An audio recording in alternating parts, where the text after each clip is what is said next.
Saragarhi was a small communications post on the Samana Ridge in the northwest frontier, quite close to the Tira homeland. And in 1897, there was an uprising by the Pathans there, and they threatened the local area. Saragarhi stood between two forts that were quite strategically important to the British, between Forts Gulistan and Lockhart. And during the course of this skirmish with the Pathans, Saragarhi was cut off from the two forts, and within that small outpost, the 21 Sikhs that were positioned there took on and fought against 10,000 Pathans. The Pathans rushed Saragarhi and tried to overcome its walls. During that skirmish, the Sikhs fired upon the enemy and were quite successful in deterring them. But two Pathans stayed behind at the fort near a dead angle where the Sikhs couldn't see them, and started digging to create a breach into the walls. The Pathans from afar shot volley after volley at the wooden door of Saragarhi in hopes that it would try catching fire and that they would be able to get through.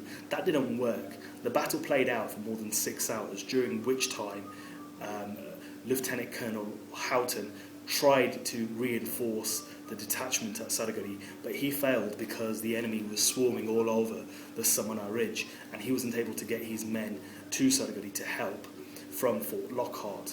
By about 3 in the afternoon, the Pathans who were left at Saragarhi were quite successful in breaching the dead angle, and Major Devere at Fort Gulistan, which was situated nearby, was able to see a breach forming. That breach was successful and the wall caved in, which the Major saw, during which point all the Pathans rushed forward and tried to overwhelm the walls.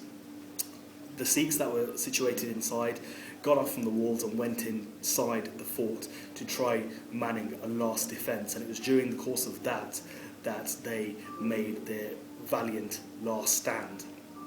I wrote the book Saragarhi, The Forgotten Battle, because it was a story worth telling, firstly, but it was a story worth telling in its actual historic, factual sense. The story of Saragarhi over the past few years has been rekindled in the West. A lot more people are becoming more aware of the idea of this battle and what this battle was about. 21 Sikhs taking on the might of the Afghans on the northwest frontier.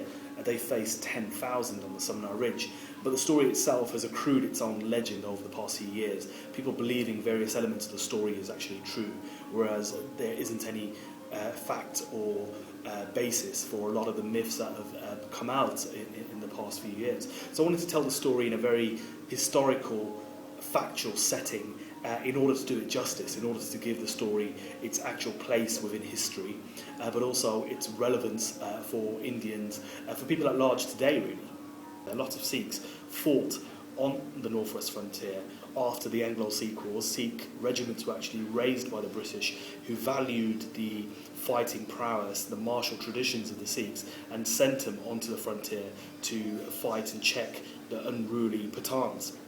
So during this period, the Sikhs were able to cement their reputation as a martial race, as the staunchest of British allies, and ones that would always stand shoulder to shoulder with the British. That's crucially important, not just because of the great game which was taking place with Russia, for example, as well as the importance of protecting British India, but also with what was to come.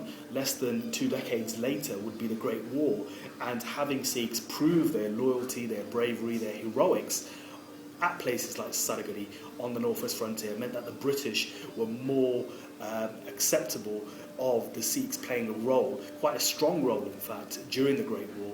And by the time of 1914, when war broke out all over the world, Sikhs were sent in large numbers.